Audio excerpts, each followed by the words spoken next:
तो जब तक आपको इस बीमारी का नहीं पता चलेगा तब तक आप इलाज नहीं कर सकते। तो जब तक आपको इस बीमारी का नहीं पता चलेगा तब तक आप इलाज नहीं कर सकते। तो जब तक आपको इस बीमारी का नहीं पता चलेगा तब तक आप इलाज नहीं कर सकते। तब तो धर्म की गिनती भी नहीं होनी चाहिए, तो धर्म में भी लड़ाई होगा। तो ये बकवास बातें हैं। किसी के गिनती से कोई दिक्कत नहीं आती है।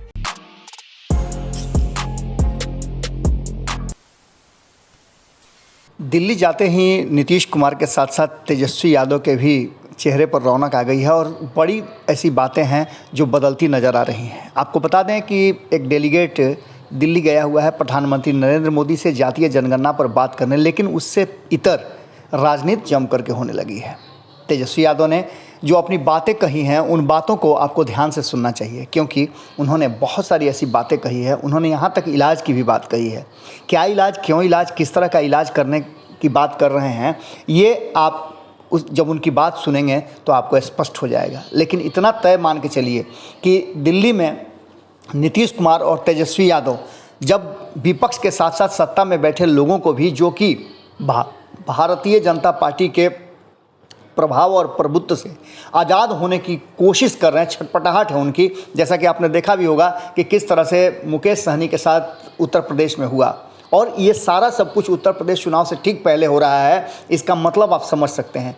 इसी मुद्दे पर जब आज मुलाकात होनी है, उसके ठीक पहले तेजस्वी यादव ने क्या कुछ कहा, किस तरह के इलाज की बात कर रहे हैं, आप खुद सुनिए। जनगणना समझना पड़ेगा। जातीय जनगणना की आखिरी जनगणना जो हुआ था, कास्ट सेंसस जो हुआ था 1931 में हुआ था, और 1931 से पहले हर 10-10 साल पे होता रहा। किन कारणवश नहीं हुआ, लेकिन अगर कोई बीमार है तो सबसे पहले इलाज करना है तो उसका बीमारी का पता करना पड़ेगा। तो जातीय जनगणना जो है बीमारी का पता करता है। समाज में कौन लोग जो हैं गरीब हैं, आर्थिक रूप से कौन सा समाज जात जो है पिछड़ा है, गरीब है, जिसको मुख्य धारा में, आखिर वो कौन लोग हैं जो ठेला चलाते हैं, कौन लोग जो है मजदूरी करते हैं, कौन जात के लोग हैं जो भीख मांगते हैं। तो जब तक आपको इस बीमारी का नहीं पता चलेगा तब तक आप इलाज नहीं कर सकते। तो जब हमको पता चल जाएगा कि कौन समाज गरीब है, तो उसके लिए बजट के लिए हम लोग अलग से प्रोविज़न करेंगे, प्रोविज़न करके एलोकेट करेंगे उनके लिए, ताकि कल्याणकारी योजनाएं उनके लिए बनाया जाए और उस तंगी से जो है वो आगे बढ़ सके और गरीबी जो है मिट सके। कुछ लोग कहते हैं कि जातीय जनगणना जो है जात को बांटने का काम करता है। तब तो धर्म की गिनती भी नहीं होनी चाहिए, तो धर्म में भी लड़ाई होगा। तो ये बकवास बातें हैं।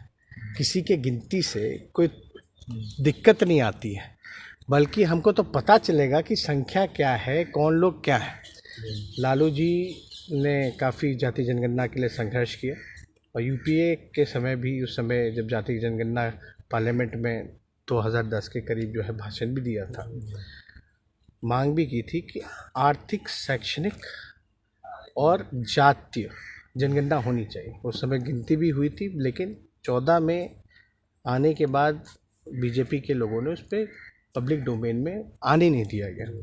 अब जो भी कारण रहा है, पार्लियामेंट में भी कुछ बार जो है सवाल पूछा गया कि भाई जातीय जनगणना जो है होगा या नहीं होगा, लेकिन केंद्र सरकार ने मना किया। हमने इस बात पे भी कहा मुख्यमंत्री जी को सदन में भी, बिहार विधानसभा में, कि बिहार हमारी पार्टी के मांग पे, हमारे नेता की मांग पे 2 बारी बिहार विधानसभा से प्रस्ताव पारित हो चुका है।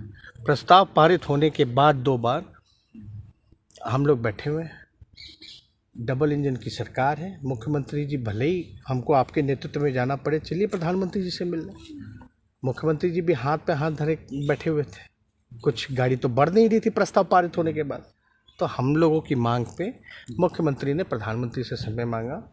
देरी समय मिला, लेकिन समय मिला है, तो कल जाकर के इस चीज़ को जो है मांग को उनके सामने, मतलब आप लोगों के दबाव के कारण उन्होंने समय मांगा। उम्मीद क्या लगती है सर? उम्मीद क्या लगती है? उम्मीद क्या है? उम्मीद लग रहा है कि हो जाएगा, केंद्र सरकार मानेगी इस बात को। देखिए, जब तक ये काम असल में असली काम यही है, आप भले ही राज्यों को अनुमति दे दीजिए कि कौन सी जाति के लोगों को ओबीसी में डालना है, आप अलग अलग योजनाएं बनाएं, लेकिन बिना बीमारी का पता किए हुए आप ऑपरेशन कर रहे हैं।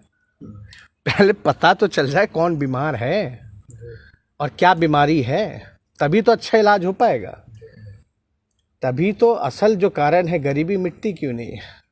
तो इसलिए ये काम जो है बेहद ज़रूरी है।